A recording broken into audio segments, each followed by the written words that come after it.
এবার নজর রাখবো বোলপুরের দিকে। সেখানেও বিজেপি করার অপরাধে বোলপুরে বাড়িতে আগুন লাগানোর অভিযোগ। পোলিং এজেন্টের বাড়িতে আগুন লাগিয়ে দেওয়ার অভিযোগে চাঞ্চল্য। তৃণমূল কংগ্রেসের বিরুদ্ধে আগুন লাগানোর অভিযোগে উত্তেজনা, যদিও তৃণমূল কংগ্রেসের তরফ থেকে এই অভিযোগ অস্বীকার করা হয়েছে।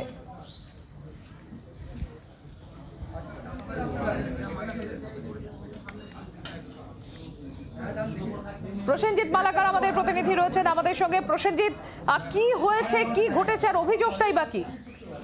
দেখো, প্রথমেই তোমাকে বলি যে অভিযোগটা উঠেছে সেটা হলো বোলপুরের 15 নম্বর ওয়ার্ডের যিনি পোলিং এজেন্ট ছিলেন তার বাড়িতে শম্ভু বারুই, তার বাড়িতে মধ্যরাত্রে কেউ বা কারা আগুন লাগিয়ে দেয় এবং প্রায় বলা যেতে পারে বাড়ির একাংশ একেবারে ভস্মীভূত হয়ে গেছে আগুনে পুড়ে। তার যেটা অভিযোগ যে তিনি বোলপুর কেন্দ্রের যিনি বিজেপির প্রার্থী ছিলেন পিয়া সাহা, তার বুথ এজেন্ট ছিলেন তিনি। আর সে কারণেই নির্বাচনের দিন অর্থাৎ নির্বাচন হয়ে যাওয়ার পর থেকে তার উপর লাগাতার হুমকি দেওয়া হচ্ছিল তৃণমূল নেতাকর্মীদের তরফ। রাত্রেবেলাতেও প্রায় 20 জনের মতন তার বাড়িতে যান, বেশ কিছুক্ষণ হুমকি দেন, মারধর করার ভয় দেখান। পরবর্তীতে রাত্রেবেলায় তিনি হঠাৎ করেই দেখেন তার বাড়িতে আগুন জ্বলছে এবং তার বাড়ি পুড়িয়ে দেওয়া হয়েছে। এখান থেকেই তিনি অভিযোগ করছেন যে শাসক দলের লোকেরা কার্যত বিজেপি করার অপরাধে তার বাড়িতে এই ঘটনা ঘটেছে, আগুন লাগিয়েছে এবং এই ক্ষয়ক্ষতি তারা করেছেন। যদিও এই ঘটনা তৃণমূলের তরফ থেকে একেবারেই অভিযোগ অস্বীকার করা হয়েছে এবং ওই ওয়ার্ড অর্থাৎ 15 নম্বর ওয়ার্ডের যিনি কাউন্সিলর রয়েছেন তৃণমূলের অমর শেখ, তিনি এক সময়ে বোলপুরের দুর্দান্ত কোনো নেতা, তুমি জানো ভালো করে, অনুব্রত মণ্ডল তার সব থেকে ঘনিষ্ঠ নেতা হিসেবেই পরিচিত ছিল। ফলে সে জায়গায় দাঁড়িয়ে সেটাকে কেন্দ্র করেও একটা বিতর্ক ইতিমধ্যেই শুরু হয়েছে। যদিও অমর শেখ তিনি এই অভিযোগ অস্বীকার করেছেন, তিনি বলেছেন যে কখনোই কারোর উপর কোনো হামলা করা হয়নি, কোনো ঘটনা ঘটেনি, তারা মিথ্যা অভিযোগ তুলছেন। তবুও গোটা ঘটনা ইতিমধ্যেই পুলিশ তদন্ত শুরু করেছে। বোলপুর থানা পুলিশ তারা ঘটনাস্থলে গেছিলেন, দেখেছেন এবং লিখিত অভিযোগ দায়ের করতে বলেছেন এবং লিখিত অভিযোগ দায়ের হলে তারা যে ঘটনা তদন্ত শুরু করবেন সেটাও তারা জানিয়েছেন। তবে এই ঘটনাকে কেন্দ্র করে ওই এলাকায় অর্থাৎ 15 নম্বর ওয়ার্ড এলাকায় ইতিমধ্যেই কিন্তু যথেষ্ট চাঞ্চল্য ছড়িয়েছে। ধন্যবাদ প্রসেনজিৎ।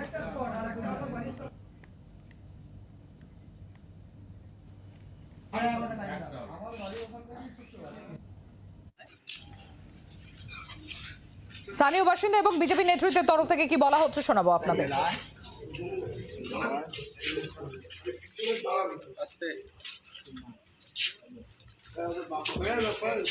এখানে তৃণমূল আশ্রিত দুষ্কৃতী যারা আছে, নাম শুনলাম পিয়াল শেখ, নিতাই মণ্ডল বলে, আর একজন বিশ্বজিৎ সিংহ রায়, আর সঙ্গে তার 2-4 জন আরও ছিল। তারা রাত্রি 12:30টার সময় এসেছিলো, থ্রেট দিয়েছে, বুথে থ্রেট দিয়েছে। তারপরে আপনার ওই রাত্রি 2টো নাগাদ বাড়িতে অগ্নিসংযোগ করেছে। শম্ভু বারুই আমাদের কার্যকর্তা, উনি বুথে ছিলেন, ওনার বয়স্ক মা ছিলেন এবং কিন্তু যেখানে অগ্নিসংযোগ হয়েছে সেখানে ওনারা ছিলেন না। দেখুন, আগুন লাগাতে কাউকে দেখিনি। গতকাল রাত 12:10 নাগাদ আমার বাড়িতে 5 জন এসেছিল। তারা আমাকে রীতিমতো হুমকি দিয়ে গেছে যে বিজেপি করা যাবে না এ পাড়াতে, বিজেপি করলে বাড়িঘরদের ভেঙে দেবে, জ্বালিয়ে দেবে, পুড়িয়ে দেবে, ঠ্যাঙাত করে ভেঙে দেবে। কারা এসেছিল হুমকি? ওই আপনার টিএমসির লোকেরা, টিএমসির রাজা এসেছিলো, যার ভালো নাম বিশ্বজিৎ সিংহ রায়, আর ওই আরেকটা ছেলে এসেছিলো, নামটা ভুলে গেলাম, ওর ইলেকট্রিক্যাল কাজ করে। সামনে কি ভাঙচুর করে? না, আমার সামনে ভাঙচুর করেনি, আমার সামনে কিছু করেনি। আমাকে ওরা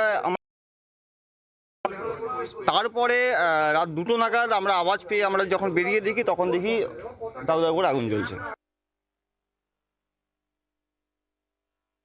ফায়ার ব্রিগেড গেছে, ইলেকট্রিক দপ্তরের লোকরাও গেছে, সেখানে গিয়ে তো ওনার বাড়িতে গিয়ে দেখে আগুনে নিভাতে গিয়ে, আর তাছাড়া ওই ছেলেটি সকাল থেকে রাত